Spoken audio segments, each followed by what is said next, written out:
Well, into the Valley of Death, of course, rode the 600. They weren't supposed to be there. They weren't supposed to be riding into the Valley of Death, but the idiots who were commanding them ordered them to do so. And being gallant men, if misled by their officers, they nonetheless did their duty. They were duly massacred. And there are lots of people in the British High Command, political and even military, who really want revenge for that terrible day. In 1854, the Battle of Balaclava in the Crimean War is still very much on their minds, even though it's almost 200 years ago.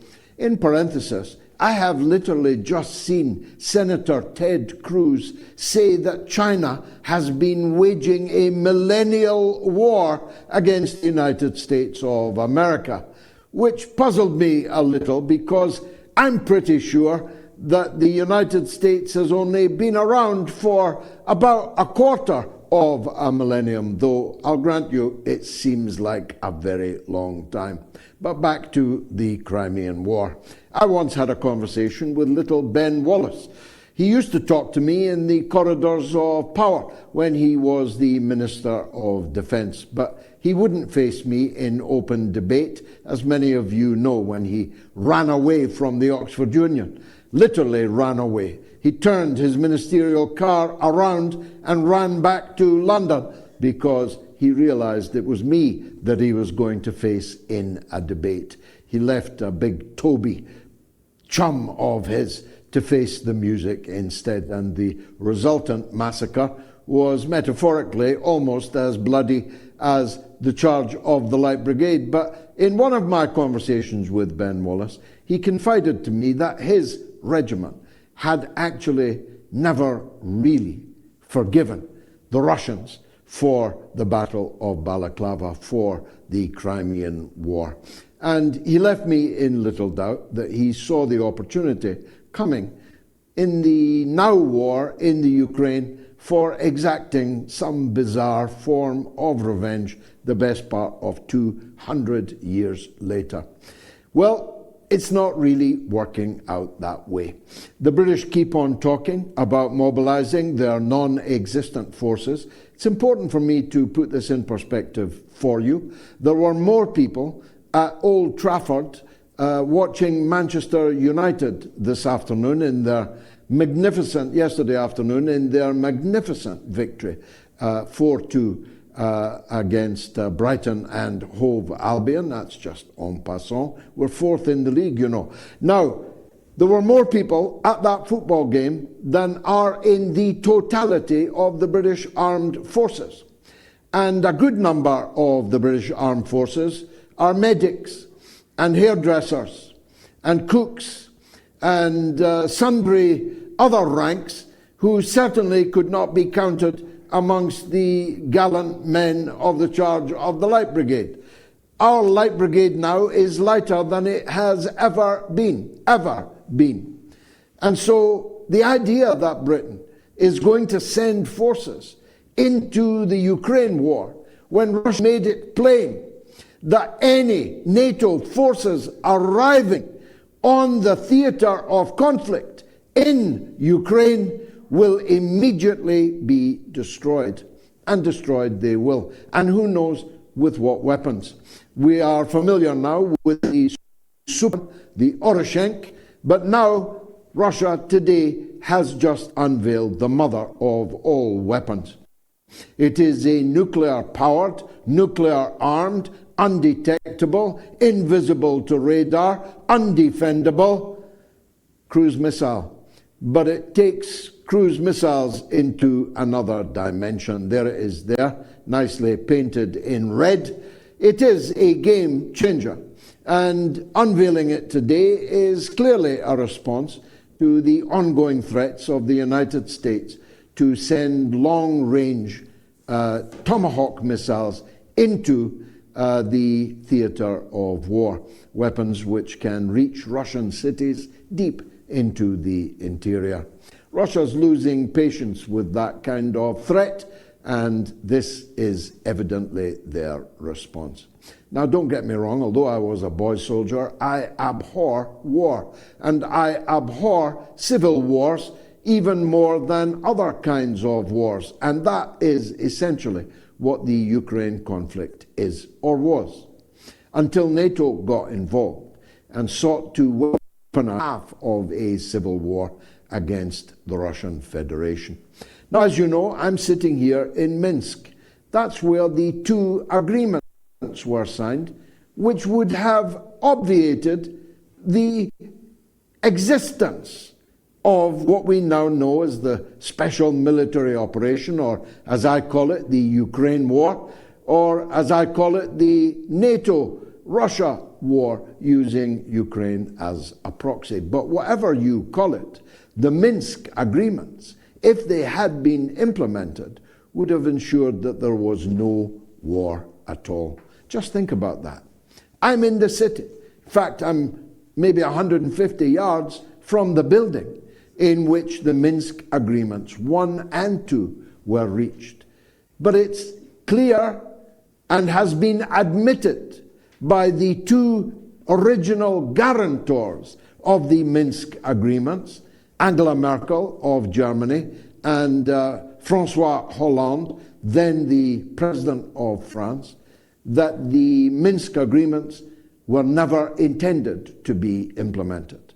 They were instead a means, they said this, not me, of Ukraine gaining time in which to build up its military resources, and of course, unsaid, for NATO to become more and more deeply involved.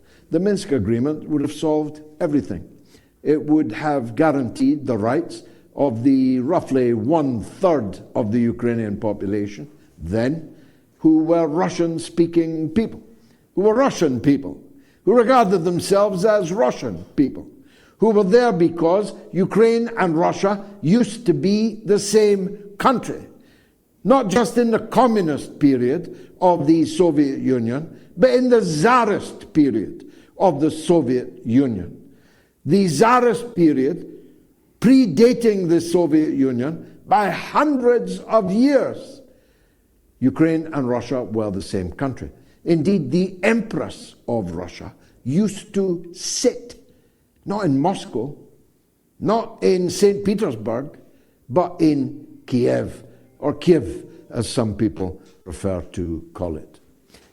The fact that this conflict arose when the elected government of Ukraine was overthrown in a violent coup, literally organized to the nth degree by the United States of America and the European Union, is the root cause of this problem. The Minsk agreements could have negated previous sins, previous crimes, guaranteed the Russian-speaking people in Ukraine their rights, their language rights, their rights to govern their localities in the way that they pleased, their rights to look to Moscow rather than to Brussels, and that was all agreed in the Minsk agreements, guaranteed by Merkel and Hollande, by Germany and France, and adopted by the Security Council of the United Nations, giving it the force of international law and international agreement. But not only were the agreements never honored, they were never intended to be honored. And so I'm here, which is almost as sanctioned and quarantined as the Russian Federation itself, although the boomerang is just as evident here as it is in Moscow. You see, Minsk is not just one of the great European cities. It's not just one of the cleanest, loveliest, safest European cities. In fact, exponentially so, more clean, more safe, more beautiful than any other European capital that I have seen in recent years or decades, other than Moscow itself. And the shops are absolutely chock full, and the streets are chock full of people buying them. The Belarus economy has done exactly what the Russian economy has done. It has, first of all, fortified its own domestic production, its own agriculture, its own manufactures, its own academic and business and industrial life, but it has found other markets. It has found other investors. Just a few miles from here, there's an absolutely booming car plant established by China with thousands of people working in it. 3 shifts, like the shifts I used to do in the Michelin tire plant.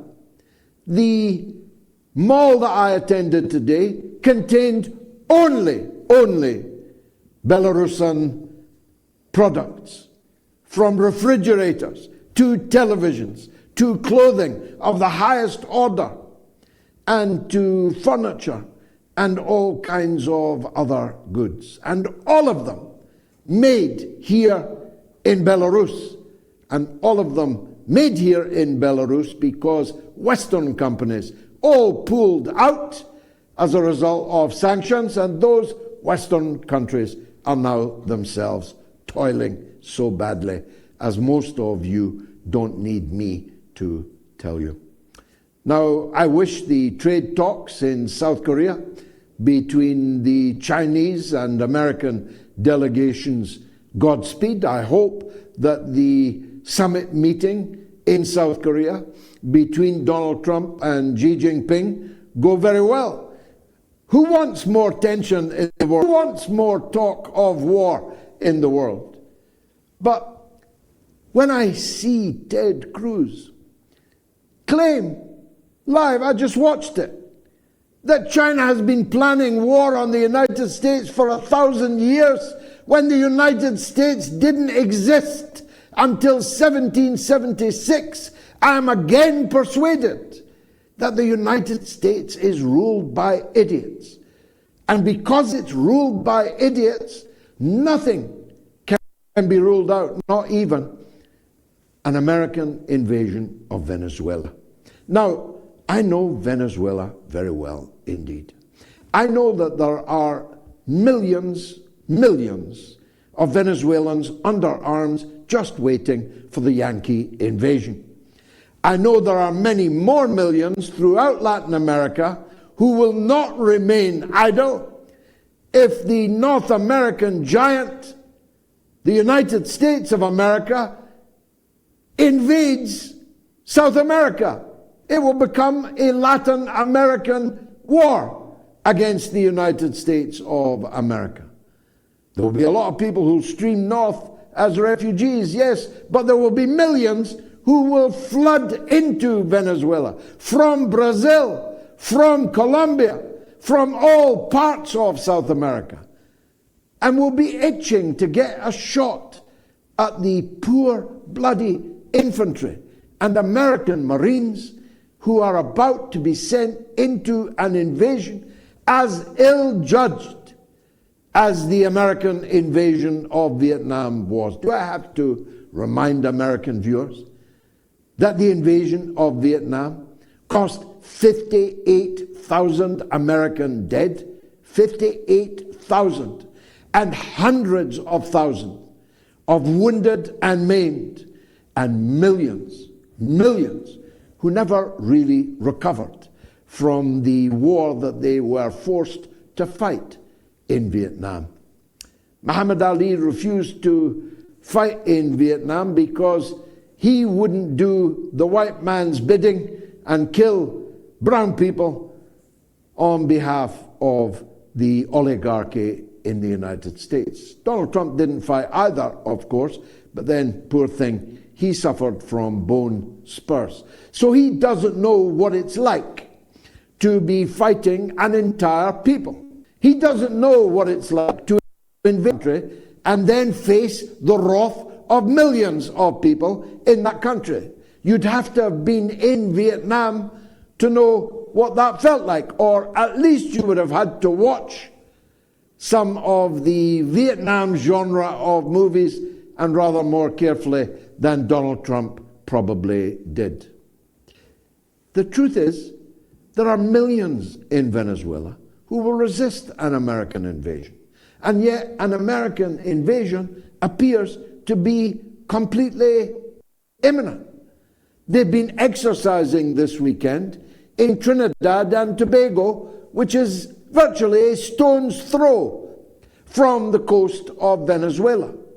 They've sent an entire battle group, aircraft carriers, bristling with American warplanes, and destroyers and battleships by the dozen.